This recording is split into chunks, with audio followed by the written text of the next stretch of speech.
Not need to describe the grave nature of the threats that we face or the devastating consequences that we will have to endure if those threats would come to pass, because the question is no longer whether Europe's security is threatened in a very real way or whether Europe should shoulder more of its responsibility for its own security. In truth, we have long known the answers to those questions. The real question in front of us is whether Europe is prepared to act as decisively as the situation dictates, and whether Europe is ready and able to act with speed and with the ambition that is needed. In the various meetings in the last few weeks, most recently 2 days ago in London, the answer from European capitals has been as resounding as it is clear. We are in an era of rearmament. And Europe is ready to massively boost its defense spending, both to respond to the short-term urgency to act and to support Ukraine, but also to address the long-term need to take on more responsibility for our own European security. And this is why today I have written a letter to the leaders ahead of Thursday's European Council. This is why we are here together today. I have outlined in this letter to the leaders the Rearm Europe plan. This set of proposals focuses on how to use all the financial levers at our disposal in order to help member states to quickly and significantly increase expenditures in defense capabilities, urgently now, but also over a longer period of time over this decade. Now, there are 5 points to this plan.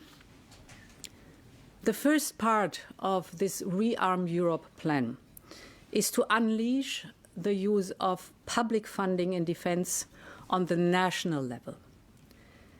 Member states are ready to invest more in their own security if they have the fiscal space, so we must enable them to do so. And this is why we will propose to activate the national escape clause of the Stability and Growth Pact.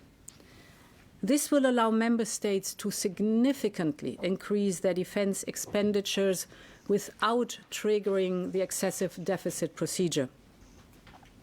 So if member states would increase their defense spending by 1.5% of GDP on average, this could create fiscal space of close to 650 billion euros over a period of 4 years.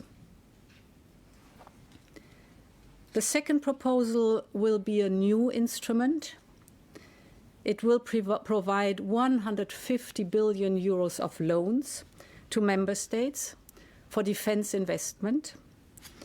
This is about basically spending better and spending together. And we're talking about pan-European capabilities domains like, for example, air and missile defense, the artillery systems, missiles and ammunition, drones and anti-drone systems, but also to address other needs from cyber to military mobility, for example.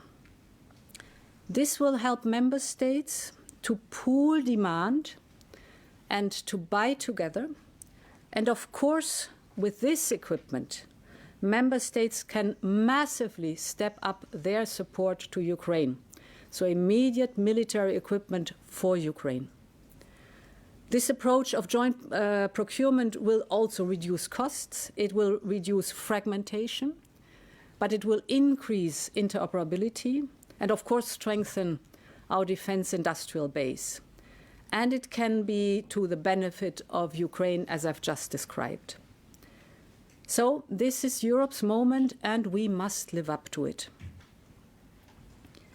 The third point is using the power of the EU budget. And there's a lot we can do in this domain in the short term to direct more funds towards defense-related investments, And this is why I can announce that we will propose additional possibilities and incentives for member states, that they will decide if they want to use cohesion policy programs to increase defense spending. Now, the last two areas of action aim at mobilizing private capital by accelerating the Savings and Investment Union and, of course, through the European Investment Bank. So to conclude, Europe is ready to assume its responsibilities.